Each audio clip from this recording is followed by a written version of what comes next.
From psionic connections to vivid premonitions and physical encounters, the unknown makes its presence profoundly felt. Welcome to the Charon Files.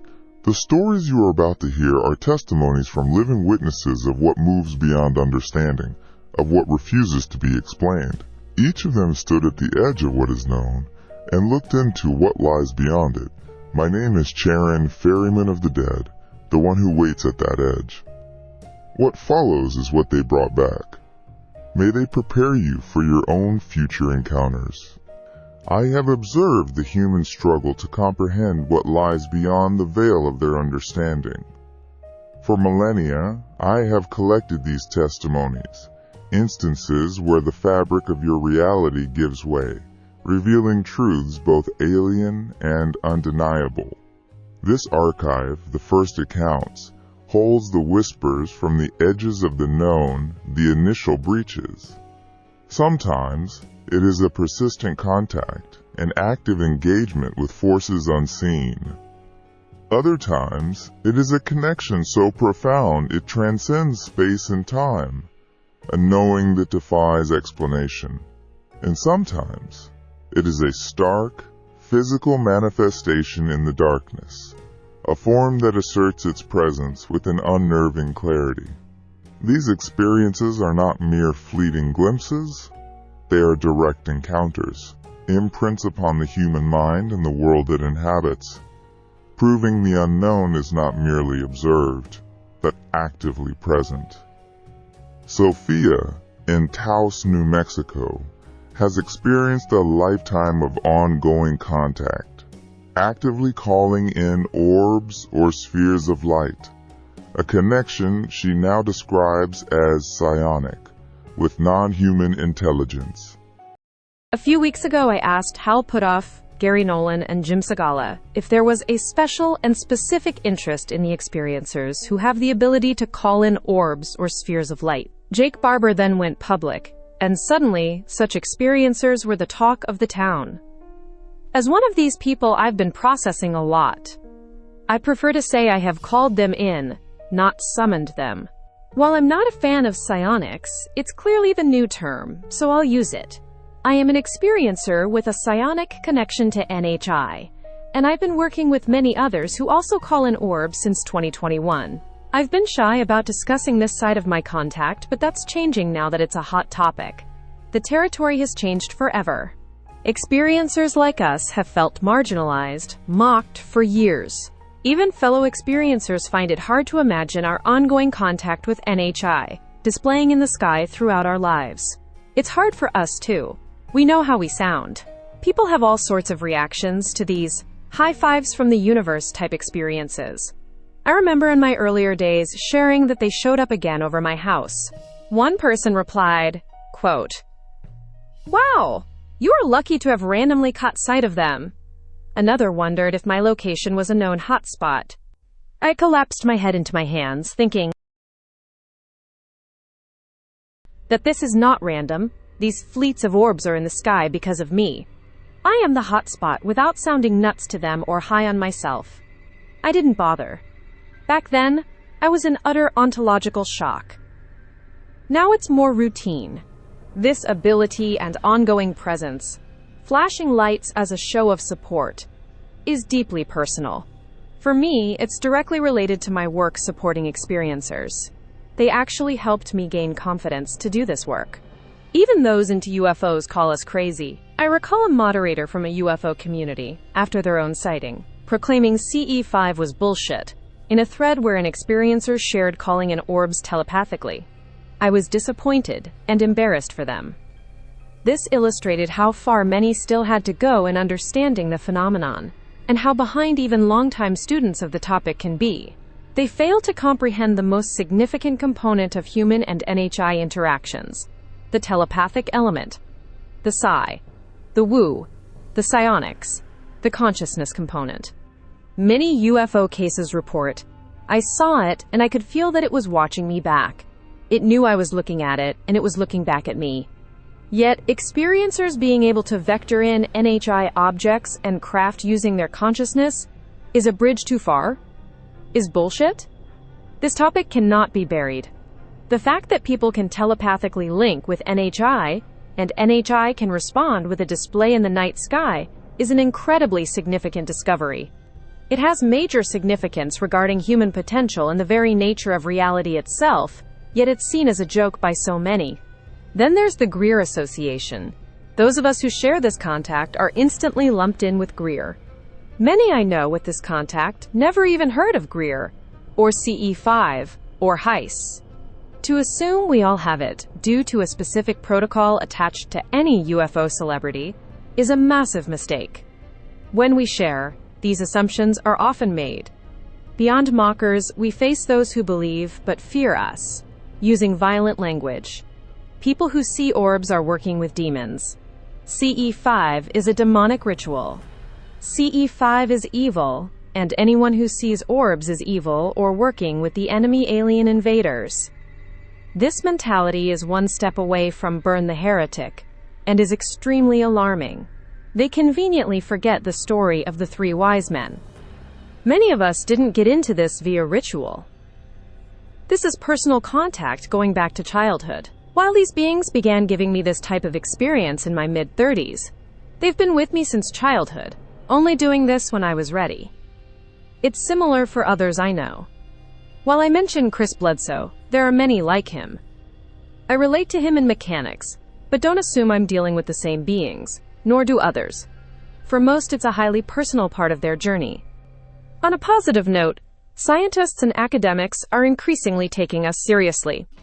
There are well-meaning people risking careers to research and validate the experiencer phenomenon as a significant discovery.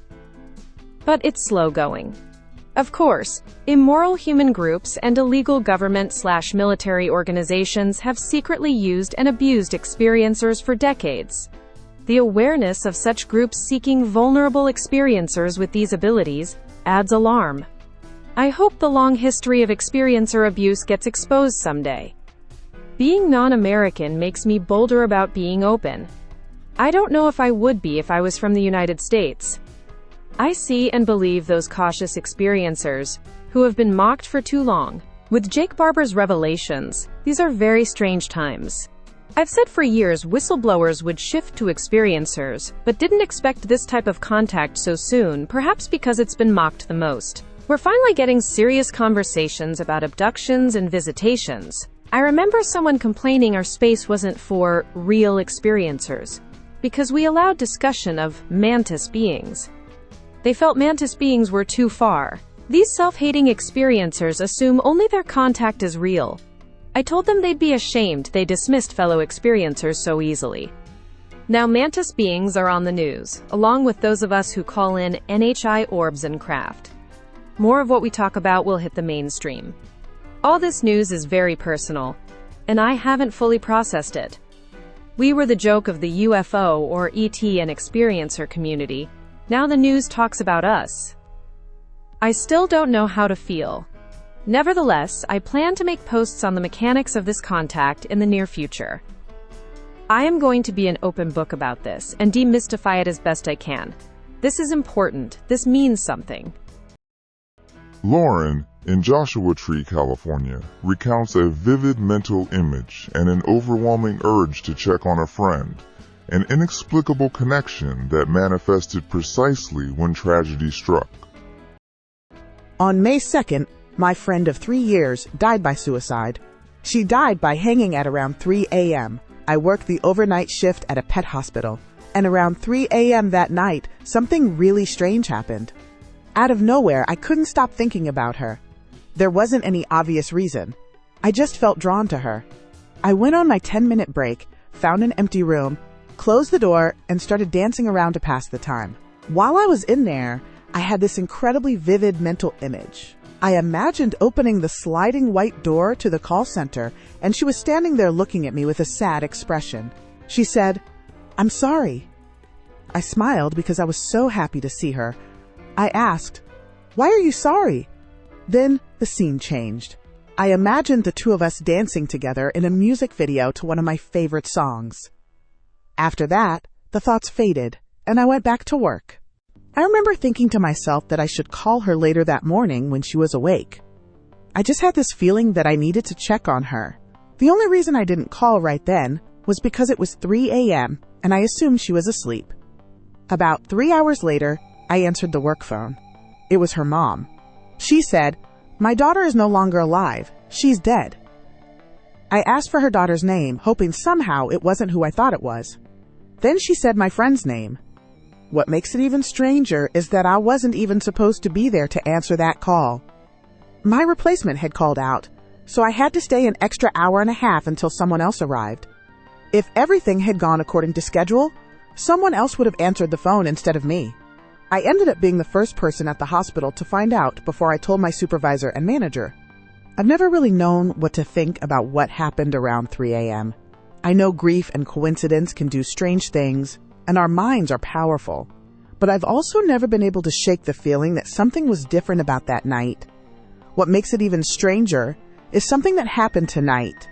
I was at the front desk talking with a coworker about my friend's death. I was telling her about that vivid mental image, about imagining myself opening the sliding white door to the call center and seeing my friend standing there with that sad expression, telling me, "I'm sorry." As I was telling that exact part of the story, the light in the call center, which is directly behind us, suddenly turned on. I know there are ordinary explanations for things like lights turning on, and I'm not saying it was anything supernatural, but the timing was so unusual that it gave me chills.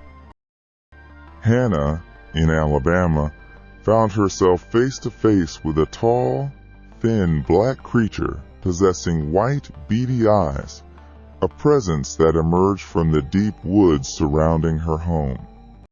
About 2 years ago, I lived in an old house outside of city limits in western Alabama. Wild hogs are considered a nuisance in this part of the country, and thus are year-round game. The land wasn't mine, but it was legal hunting ground, so my landlord gave me and my friends explicit permission to take care of any hogs we came across. So a lot of the time, especially during the winter when this encounter took place, I was posted up on my back porch with a cigar and a gun, either by myself or with company. This land wasn't very clear. In fact, we only had about 20 feet from the porch to the tree line.